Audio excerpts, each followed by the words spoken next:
একটা দাম্পত্য জীবন কলহমুক্ত করতে চাইলে, সুখময় করতে চাইলে সর্বপ্রথম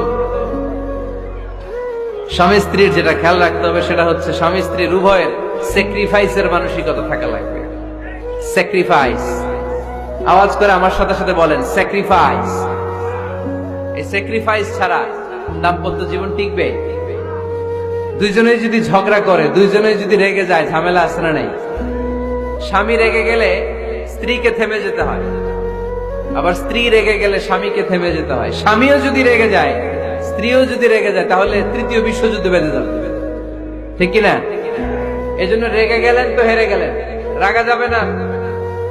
স্বামী যদি রেগে যায়, স্ত্রী থেমে যেতে হবে। স্ত্রী যদি রেগে যায়, স্বামী থেমে যেতে হবে।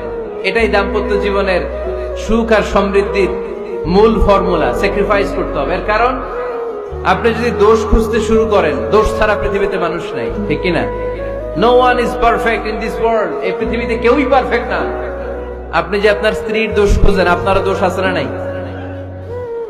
আবার ভাবি যদি আপনার খালি দোষ খুঁজে, ভাবিরও দোষ আছে না নাই? না, এজন্য দোষ খুঁজবেন না, স্যাক্রিফাইস করেন, একটু মানিয়ে নিন। দাম্পত্য জীবনটা এরকমই, একটু ছাড় দিতে হয়, একটু মানিয়ে নিতে হয়। দাম্পত্য জীবনে কখনো মন খারাপ, কখনো মন ভালো, কখনো রোদ, কখনো বৃষ্টি, এই নিয়েই দাম্পত্য জীবন, ঠিক কিনা?